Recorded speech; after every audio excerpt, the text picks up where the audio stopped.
And we are recording with the one and only, my buddy, Dr. Murray Sabrin, talking about the U.S. national debt, the interest on the debt, the next financial crisis, and all things cheery on today on it's Tuesday, August 1st, 2023 at 4:10 p.m. Eastern time. And I'm gonna post the live link right now. Dr. Sabrin, real quick for anyone that maybe and guys, if you go into the description, you can find the links to his books. Please go get them. Please go support him. Please go visit his website. Dr. Sabrin, could you please introduce yourself and then maybe tell everyone just about how cataclysmic the U.S. 32 trillion right now, if I'm correct? Yeah, great to be with you again, Tommy. It's always wonderful talking to people who have a good grasp of what's going on in the country. Of course, I love to speak to people who don't have a good grasp of that having the country because I like to educate them about what's going on, and that's what we desperately need in this country is education. But the problem, as you know, with people on the left is they're really set in their ways. No matter what type of evidence you present them, whether it's on the economy, whether it's on climate, whether it's on all these other issues, the Second Amendment, the First Amendment. They don't want to hear about it. They just have an agenda, which is to increase the power of the government against the individual. So, my background, as we've discussed in the past, I'm an immigrant, like tens of millions of Americans before me, and currently came to this country after World War II. My parents were the only ones who survived the Holocaust in their native Poland. All their family members were either killed in the war well, killed in the war, either in combat or the Nazis came in and shot them for a variety of reasons. My father's father was shot because he was a courier and he was captured as a civilian and shot as a spy. So Jeez. that's all in his memoir called "We Dare to Live," which is available on Amazon, and it's really a heartfelt recounting of his experiences during World War II. And I remember growing up asking him questions about his experiences during the war, and virtually all of them are in the book except the last one, which I'll leave to your audience to read because when I read it, I'm just surprised he didn't tell me about it because uh, if he had followed the request of the Soviet colonel that helped liberate his part of Poland, he wouldn't have survived World War II. So he denied that request to go on another mission deep inside Germany, and I'll tell you what it was. 90% of the people that were recruited died on that mission, and so the odds were not very good if he decided to go on that mission that the Soviet colonel wanted the partisans of Poland to go. And so that's why I'm here with you, Tommy, because he didn't do it. I was born right after the war and grew up in New York City. Went through the New York City schools, started teaching in the New York City schools, and realized that was not going to be my lifelong career. And went back to graduate school in 1972 to get a PhD and did various jobs in the late 70s, early 80s. And in 1985, I got a temporary teaching job at Ramapo College, which turned into a full-time career for 35 years and graduated. I'm still thinking as a student. And then retired in 2020 after 35 years. And I wrote 4 books since I retired. 2 books on medical care, how to have a universal medical care without the government. In other words, a totally free market medical care that would take care of everyone's needs at a much lower prices than we pay today. A book on the Federal Reserve. Well, that was written before then, but on the boom bust cycle called Navigating the Boom Bust Cycle.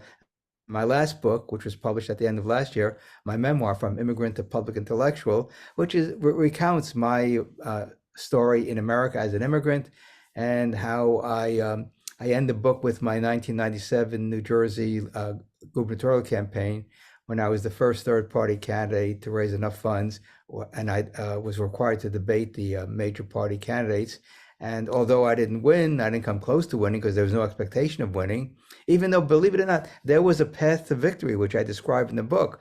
If all the people who believed what I did in New Jersey voted for me, I would have won in a landslide, whether it was limited government, whether it was free enterprise, whether it was deregulation, whether it was pro-life, whether it was Second Amendment. If all those groups got together and voted for me, if those were their issues, I would have won in a landslide. I could have gotten 40, 50% of the vote. But what happens when a third party candidate comes in, the mentality is he can't win or she Yeah. can't win, and therefore I'm not going to waste my vote, and therefore I'm going to hold my nose and vote for the Democrat or Republican. Um, but that's the way third party politics has been in New Jersey, in the country. And I give you an example of how successful third party candidates can be without winning anything.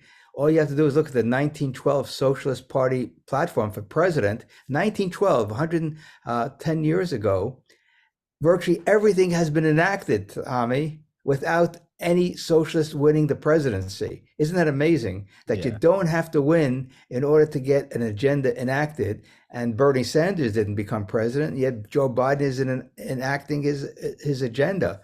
The only thing we're waiting for is a wealth tax, which hopefully will never come, a central bank digital currency, which was not part of Bernie's agenda, but that's coming. That would give the government total control over the economy. I mean, it would make the Soviet Union look Yeah. like a bastion of free enterprise, because once the government controls all aspects of our money, they can refuse to allow us to buy things that we want, such as firearms and ammunition.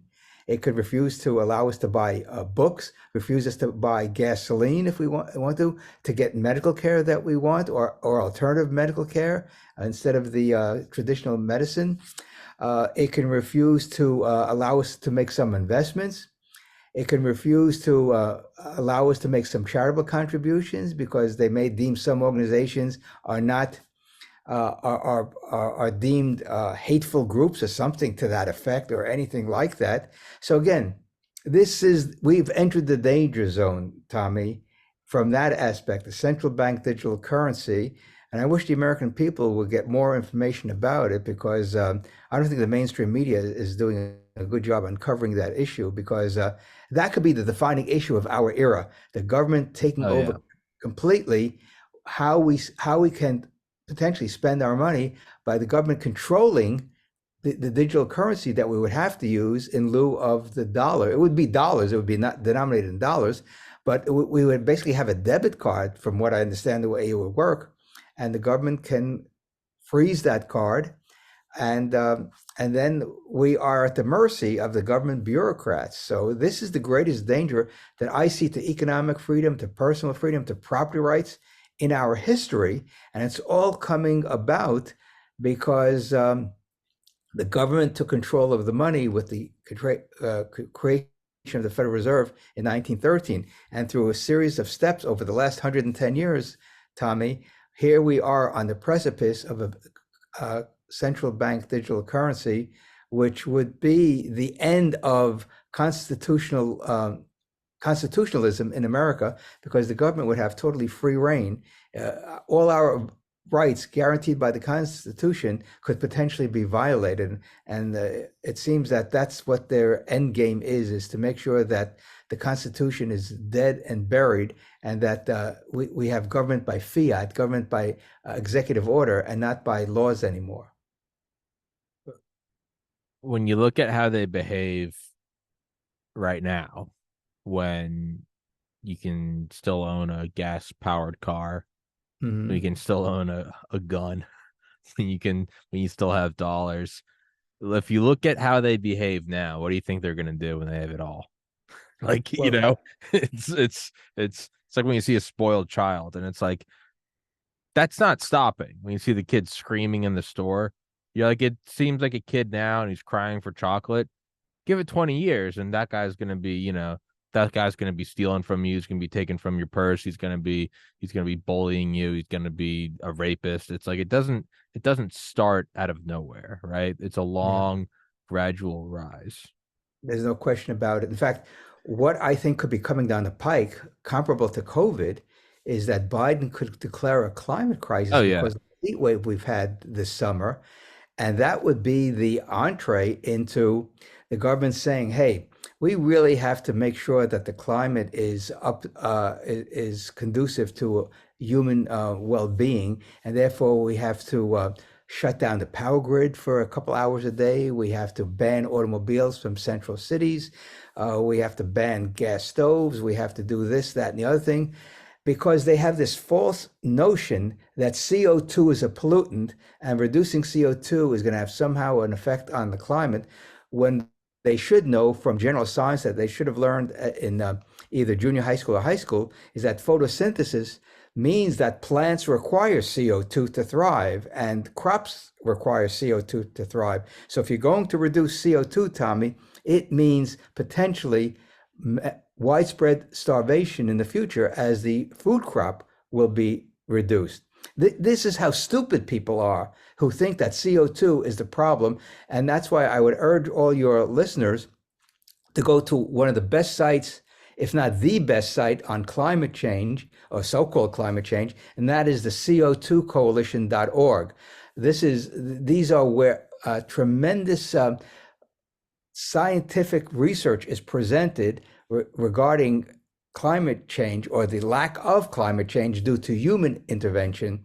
The climate has always been changing. There's a wonderful book called Unstoppable Climate Change that was written in 2007 by a physicist, S. Fred Singer, and he has all the data there. It's fully footnoted. It's got 500 footnotes, actually 498 to be exact, okay? And he goes through all the literature to show that the climate has always been changing on planet Earth because of the natural forces that are at work, from the sunspots to the rotation of the Earth. And I taught at Ramapo College in northern New Jersey, and outside the business school building near the parking lot, there's this huge boulder sticking out of the ground. And I asked my students, do you know why that's there? Because 14,000 years ago, Ramapo College in northern New Jersey, Mahwah, New Jersey, was under a mile or 2 miles of ice. And that receded, and that gave us the Great Lakes and all the other lakes in Minnesota and other places. And we see elements of that in the Catskill Mountains, which are nearly not really mountains, they're really hills, where I spent my summers in the 1950s and 60s. And so geology, physics, meteorology, these all have important things for us to learn.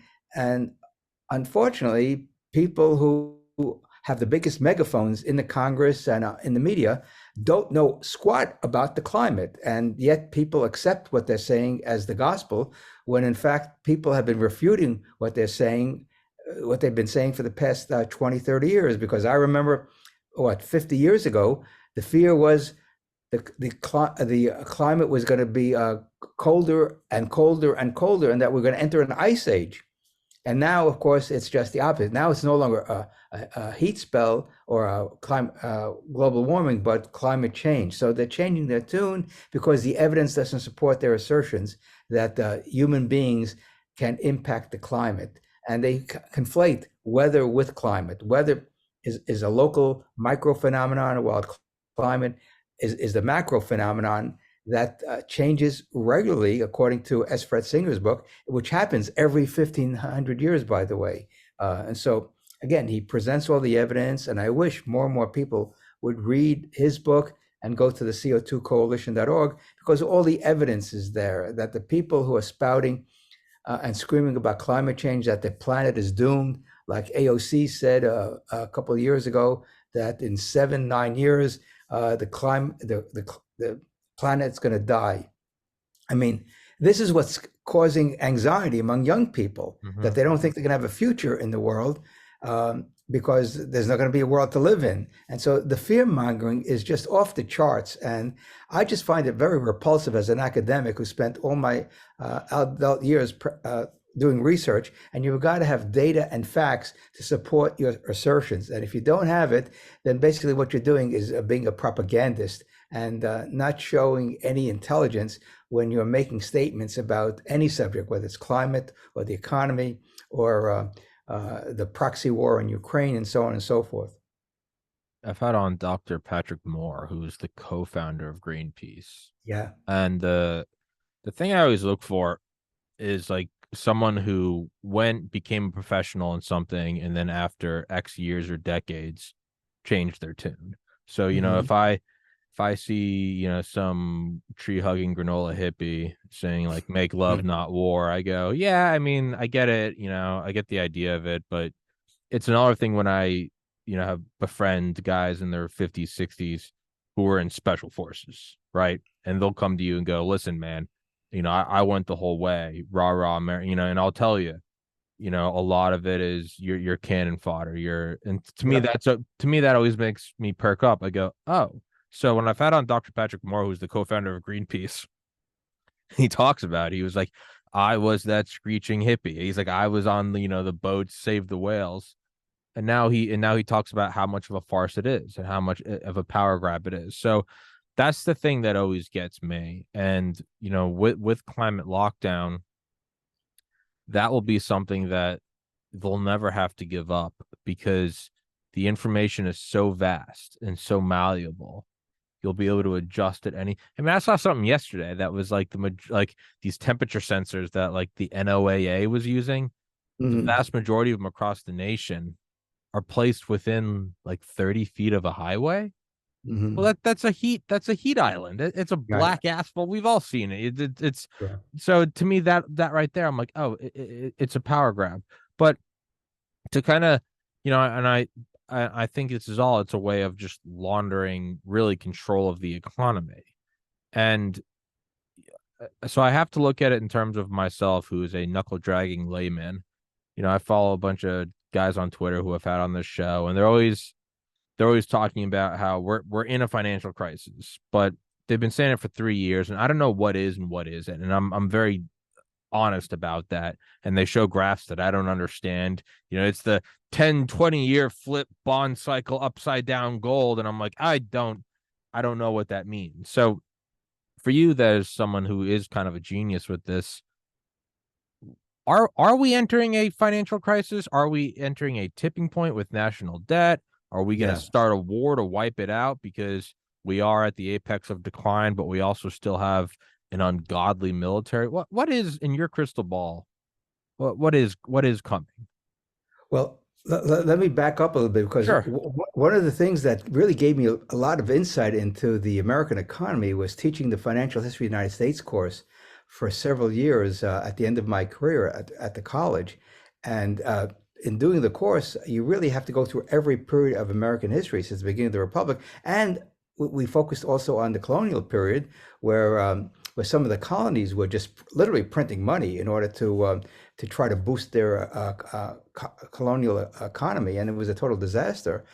And so we had the Continental Congress printing money, and that's where the term "not worth the Continental" because they were Continental dollars came in because they depreciated so much in order to fight the revolution, which is ironic since we used hyperinflation to win the revolution. Having said that, we know that the Constitution says states can only use gold and silver as money and to pay their debts. And so, in the Constitution is basically a very hard money philosophy that the government shouldn't have the ability to just print money willy nilly.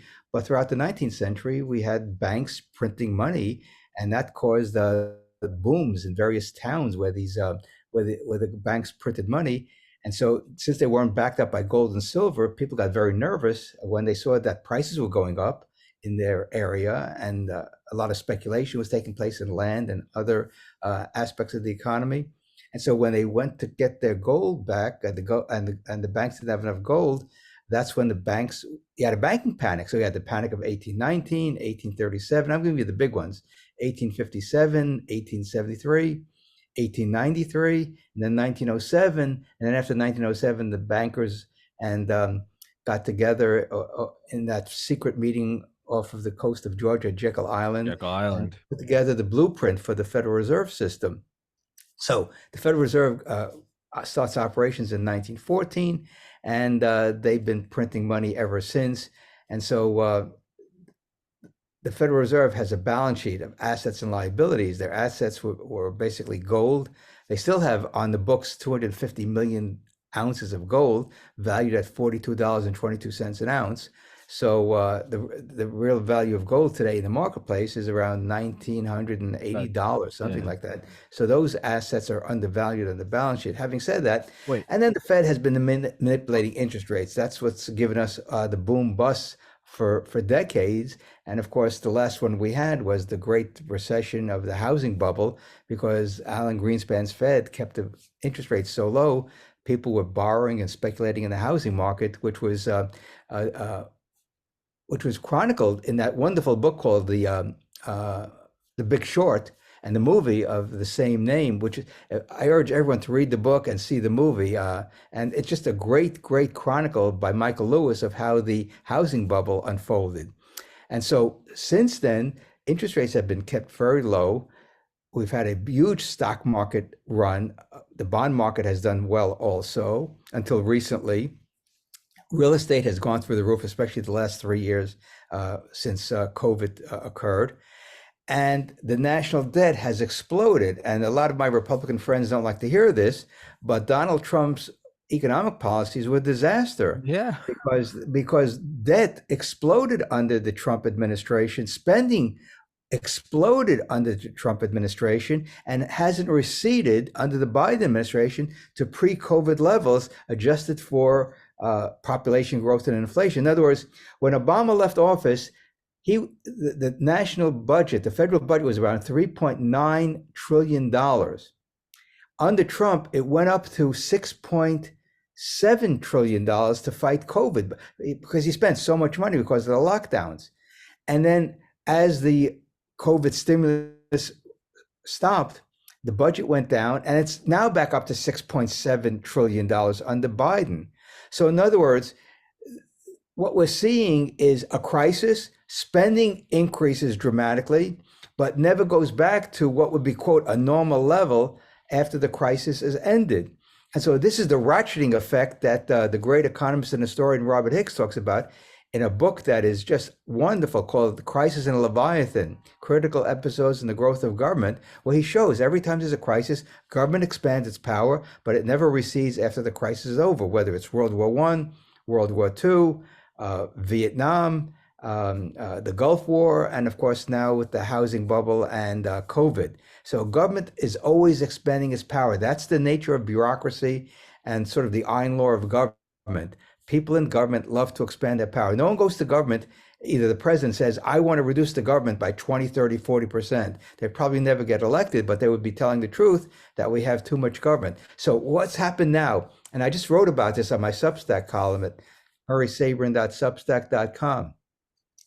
The most ominous chart that I've seen in my 50 years of doing research on the economy is the interest on the national debt, which has been increasing slowly, and it was kept low relative to what it should be because the Fed kept interest rates so low that the federal government was able to borrow money at virtually close to zero interest rates for several years. Then as the Fed raised interest rates starting in 2022, the interest on the national debt has gone from $500 billion a year 4 years ago to nearly $1 trillion a year right now. What that means, Tommy, is that we're on the verge of a major financial crisis because the government's fiscal house is so out of order that more and more of the tax revenue will be devoted to paying interest on the national debt. Every time this has happened in the past, in country after country after country, what tends to happen is there are not enough savers to buy up the debt, and the central bank comes in and buys the debt, which means they create money out of thin air. That's happened in Germany in the 1920s. It's happened in other European countries after World War I and World War II. It's happened in Argentina, Brazil, and other South American countries. It's happened in the Middle East, in Asia. We're being set up. Again, I don't think it's deliberately. I think it's just stupidity on the part of the policymakers that we are going to have a major financial crisis sometime down the road. And I think it's going to happen by 2029 or soon thereafter, because what I've noticed in my research about financial history is that we have these 100-year cycles, 1819, the Panic of 1819, the Forgotten Depression of 1920, 100 years later. And then, of course, the COVID lockdowns in 2020. Then you go to, you go to 1873, and then 100 years later, you get the first oil crisis with the collapse of the U.S. economy and the zoom in oil prices and the drop in the stock market. Then you go to the Panic of 1896, and what do you find 100 years later? Well, it's not exactly 100 years, but it's close enough. You get the .com. S&L crisis of Oh, 1990. I thought Okay. I had it. I thought it was And then .com. and then you go to the panic of 1907. And what's 100 years later? The housing bubble bursting in 2007, 2008. And so what's the next major financial crisis? The depression 29. starting in 1929, 100 years later is Oh, 2029. So all I'm saying is I'm not saying that this is a guaranteed dunk shot of a major financial crisis in 2029, but given the way these things have unfolded for the past 220 years, there's a possibility, maybe even a good probability, that 2029 will see the perfect storm coming together of massive federal spending, massive debts, massive money printing, and God knows what's going to happen overseas with any conflicts that we have there. So I think being a student of American history and a professor of finance, all these things are coming together by the end of this decade. And I was going to write a book about it, but I'll just write articles on my Substack because the material is so compelling about how these crises unfold. Because what happens is the current generation doesn't have much of a historical perspective of the past. And so they think because we're in 2023 that we don't have to worry about past events and how they unfolded because we're doing the same thing wrong now that we did in the 1920s. And we know we had a roaring economy in the 1920s, and we know how that ended with the stock market bubble bursting and the real estate market bubble bursting. I think we're in for another repeat of the 1920s. In fact, I just came across some interesting data by an Australian financial advisor who has done the research, and he points out there's an 18, on average, an 18 and a half year real estate cycle, which correlates with the stock market. And he's predicting that the economy is going to peak in 2026, and then we'll have a downturn, and that would lead the Fed to maybe printing oodles of money in 2026, 2027, and that could lead to a flight out of the dollar in 2029, similar to what we saw in 1979, because in 1979, 1980, we were very close, Tommy, to a total destruction of the dollar as double-digit inflation caused foreign holders of dollars to dump their dollars, and gold doubled in 4 months from 440 to 850 in from August of 1979 to January of 1980. Volcker was there. He raised interest rates to break the back of inflation, and inflation went from 12% in 1981 to 3% 2 years later. So he really broke the back of inflation, but it caused a lot of pain in the economy, which could have been avoided if the Federal Reserve did inflate like they did in the late 1970s, which I was watching in real time. And I said, boy, interest rates are going to go through the roof. I didn't know how high they were going to go because we bought our first house in 1977, Tommy, and we paid 9% on a mortgage. That would be crazy today. But people said to me, that's a high mortgage that you're paying for your townhouse in central Jersey. I said, just watch and see what happens to interest rates. And what, 4 years later, rates were at 18%. So it just shows you how things can come so unglued that you get so much financial instability because of bad policies coming out of Washington, D.C.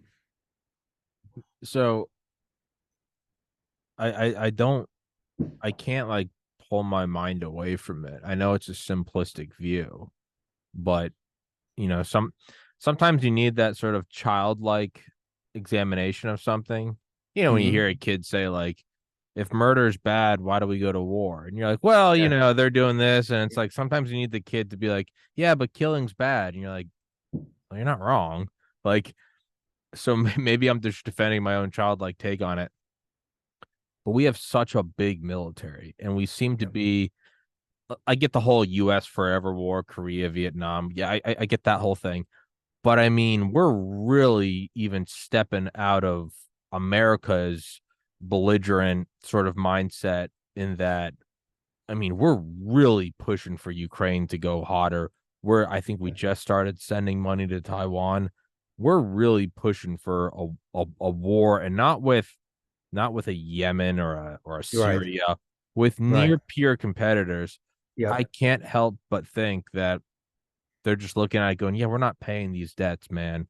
We're going to start a war. We're going to start a big one. the biggest one. Is that where we're going? Is that a simplistic view? Well, it's so hard to predict where this is going. All we know is that all the tripwires are in place. Ugh.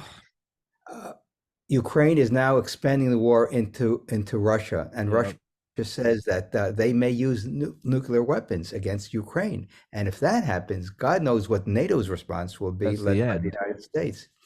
And so this is worse than the Cuban Missile Crisis of October 1962, which I remember vividly as a high school student.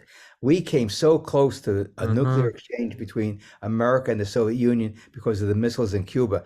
And thank God, Kennedy and Khrushchev had back channel negotiations to defuse the situation, and there was give and take on both sides.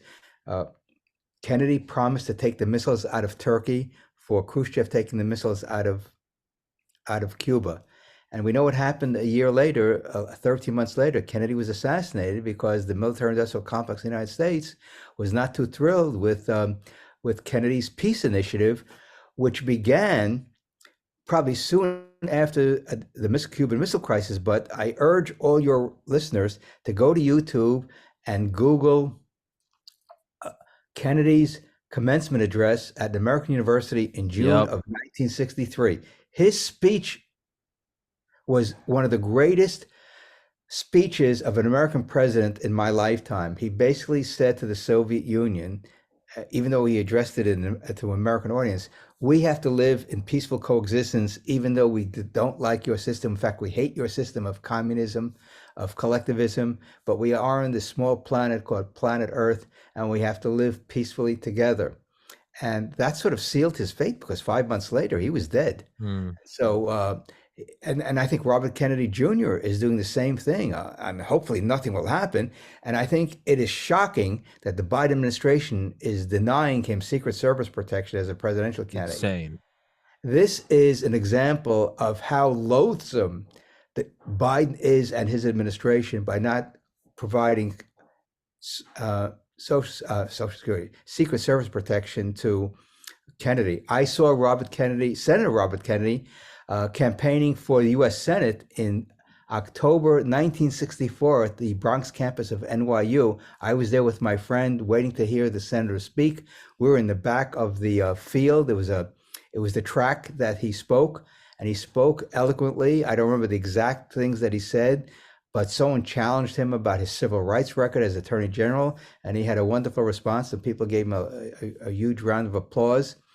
And I remember waking up in the middle of the night in June 1968, listening to the radio and the announcer saying that Senator Kennedy has been shot in Los Angeles. And I remember going to my parents' bedroom, and I told my father that. And we know what happened. He died 2, 3 days later. So growing up, what did I see? I see the Kennedy assassination. I see the Martin Luther King assassination. I see the Robert Kennedy assassination, the Vietnam War. They lied us into that. They lied us into the Gulf Wars. So we see nothing but lies and destruction coming out of government, and how the left genuflects. It shows you how pathological they are. They want more power in the hand of government, the most destructive institution created by human beings. And that's why the founders in their infinite wisdom gave us a Bill of Rights, which said that government has to be restrained, that the people's rights come first and foremost. And yet, what do we see today? People don't like the First Amendment. They don't like the Second Amendment. They don't like the Fifth Amendment. They don't like the 10th Amendment. And so we have a constitutional crisis in this country because our rights are being chipped away, chipped away, chipped away. And I think, unfortunately, the American people may wake up one day, and the rights that we take for granted will no longer be there. And that's my biggest concern, is that the American people have complied with all the nonsense coming out of Washington about COVID and the shots. And there's more and more evidence building up that people are getting sicker and sicker from the shots and the boosters. And I did a lot of research, spoke to a lot of people, and there's not enough money around for me to take this shot, because all the evidence suggests that you're playing Russian roulette with your health, and the whole mask phenomenon. It's been proven that masks don't work, and so why are people trusting the federal government's quote public health officials when they should be going to their doctor to find out what's the best course of treatment for themselves. I spoke to someone recently um, who has a medical condition, and when the shots came out, his doctor told him under no circumstances are you to take this shot because it'll adversely affect your health. So he and his wife didn't take it because she also has a medical condition. And now, again, I believe the doctor-patient relationship has to be at the heart of medicine, not the CDC and the NIH and all these other alphabet soup agencies out of the federal government. The American people have basically outsourced their medical care to the government. And why people are doing that is beyond me. And why doctors are doing it. They're not acting independently. They should be getting all the different research and speaking to people across the medical spectrum who have different views than what has been promulgated by the CDC and other agencies, and come up with their own conclusion. And we must have transparency, and we must have informed consent. That's the nature of good medical practice: transparency and informed consent. If you don't have that, you basically have fraud occurring in the medical field. And since fraud is a violation of people's sovereignty and individual rights, we have to be very careful about what people advocate and what people recommend, because we are sovereign individuals, and we have to make our own decisions using our ability to reason and speak to doctors and get information. And that's why I'm just appalled that intelligent people are just relying on what the CDC says regarding any health situation in the country. It's not what good medicine is about, and it's not what the best practices are as well. And people are jeopardizing their health by taking these shots. We've seen young athletes, healthy athletes, dropping dead, getting myocarditis, getting all sorts of clots. Coroners, not coroners, but the morticians around the world are reporting clots in people who have had the shots. So why isn't this being why isn't the mainstream media informing the people that this is exactly what's happening? And the adverse consequences of this shot will go down, I think, in medical history as one of the worst fiascos of the practice of medicine in human history. To do a complete sort of 180, and I want to go back to, I didn't want to interrupt you.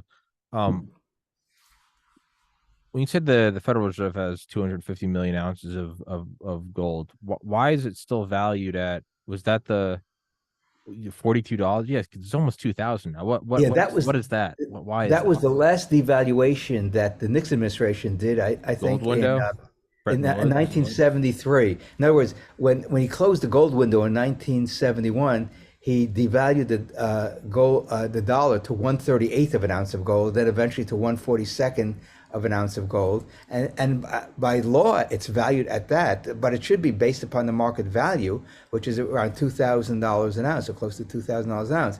So it just shows you how distorted and how absurd the Federal Reserve is in terms of dealing with the reality of the gold market and its balance sheet. What we need to do is go back to what worked, the gold standard, because we're on the gold standard. It wasn't a 100% gold standard. The price level in the United States basically stayed flat for over 100 years. And railroads in the post-world Civil War period were able to issue 99-year bonds at 3% because they were backed by gold.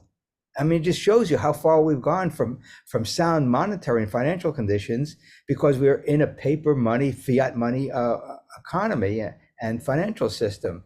And so I've been writing about this for decades, and other people have been writing it for a lot longer than I have.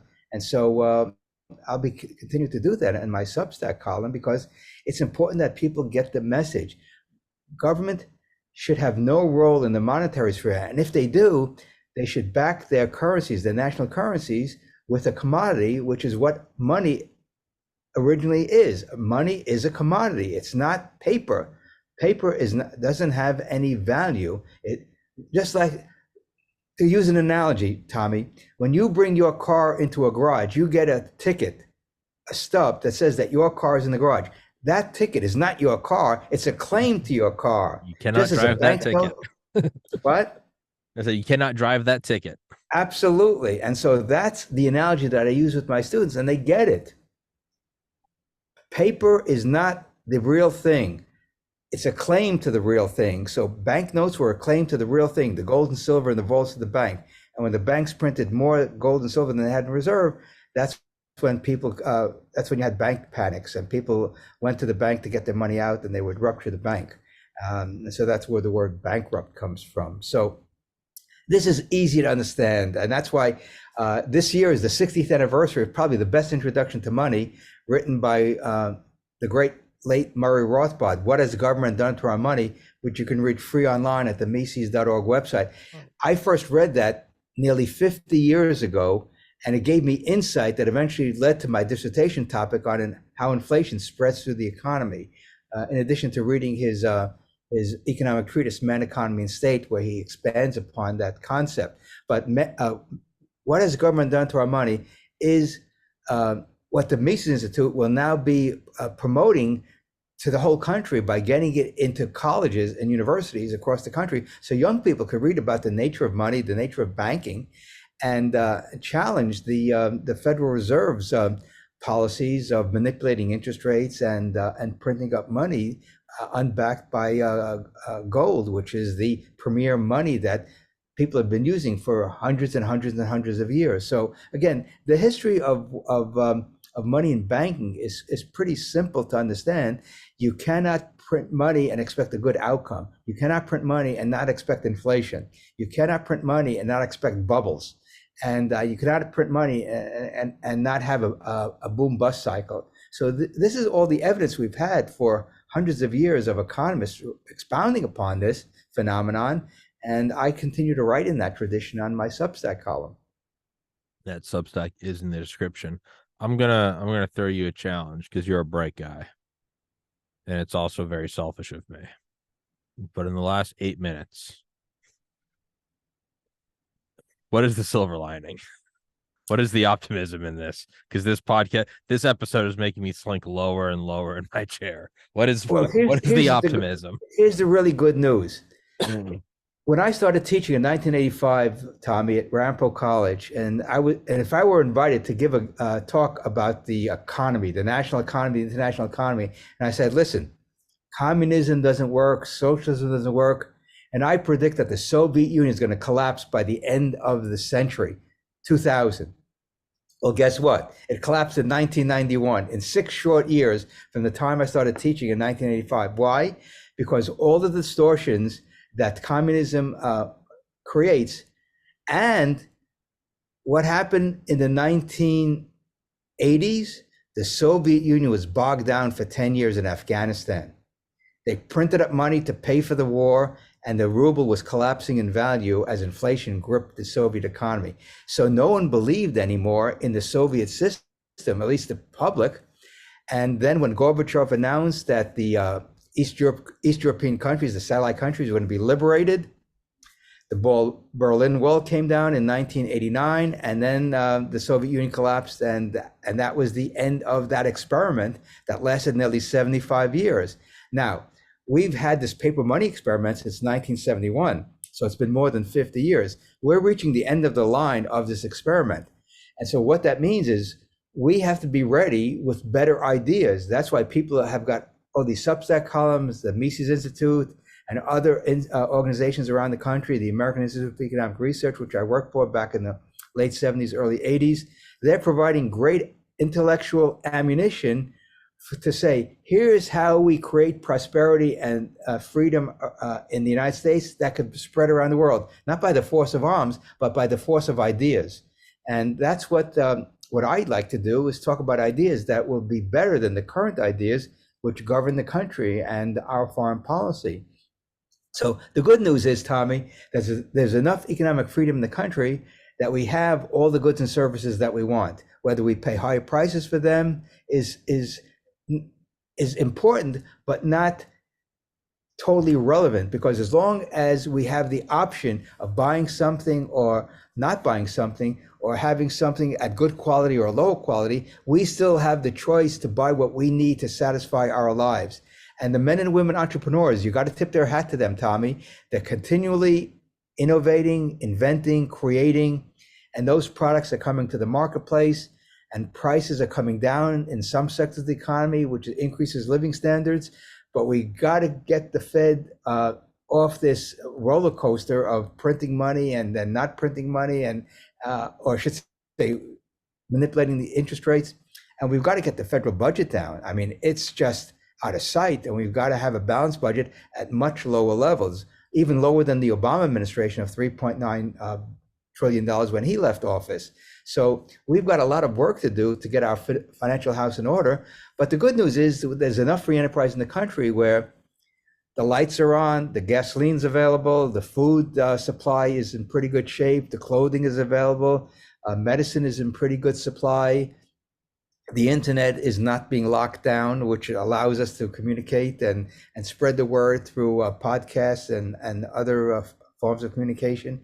So there's a lot of optimism because, listen, the Civil War was a horrendous, horrendous situation, and we got out of it eventually. Unfortunately, more than 800,000 Americans died. The Southern economy was destroyed. They had to rebuild that. Then we had World War I, World War II, Vietnam, Korea. So the American people are very resilient, and that's what gives me optimism that at the end, the truth will win out. And that's why I do what I do, even though I don't have to do it in retirement. But I think it's important for me because I started entering the battle in 1997 when I ran for governor in New Jersey. And I've been continuing this crusade, if you will, of trying to get the word out to as many Americans as possible by my books, by being on your podcast. So I thank you again, by Substack column. And I think at the end of the day, freedom works. And I think that's what Ron Paul's message was when he ran for president. Freedom works. It provides us with the ability to be human and the ability to meet our human needs, which is food, clothing, shelter, and all the other things that people enjoy in life, and not worry about what goes on in Washington. Washington should not be on our radar screen. Washington should be such a little part of our lives that it shouldn't matter who's president of the United States. It shouldn't matter who's in the Congress of the United States. All that matters is our constitutional rights are protected, and we have a vibrant free enterprise system and peaceful relations around the world.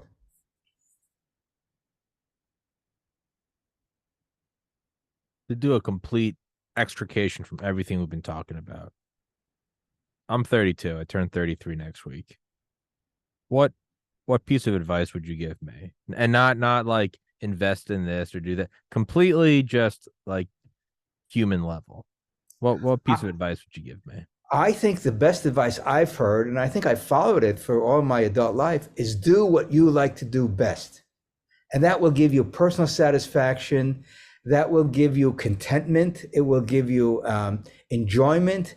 And again, in 3 weeks, my wife and I will be celebrating our 55th wedding anniversary. So find yourself a partner and enjoy your lives together, because that's what it's all about. I used to, when I was in college and I was pre-med, you had to volunteer at hospital. It looked good on your resume, whatever. And one semester I did I don't remember what it was, but instead of being in the hospital, instead they just tasked me every day with pushing people from the I guess the outpatient to the where they were picked up. It's a legal thing where you have to be in the wheelchair so you don't fall over. And I would push out these individuals who were the vast majority were probably like over 80 years old. And I had about 90 seconds with them. And I probably have about 10 or 20 of them. And I was there once a week. So like 20 people a week. And I would always ask them, all walks of life, black, white, male, female, short, tall, fat, skinny. What's your piece of advice at the time I was 21? They would all say, just find someone you love. Everything. One guy like drove hot rods. Someone else was a farmer. Someone else was a dancer. Someone else, across the board. They're like, find someone you love, and that will give you more satisfaction than anything in this world. And I think I'm slowly leaning there more and more. And I would say the other thing is, not to be too theological here, is embrace the 10 Commandments. If everyone embraced the 10 Commandments, we wouldn't need the police and we wouldn't have endless wars. It took me a while, but I circled back and returned to God, and that is man, that's an anchoring point that can help you weather anything. Um, but yeah, I had to find some positive way to wrap this up. But it's 5 p.m. I told you I'd let you go at 5 p.m.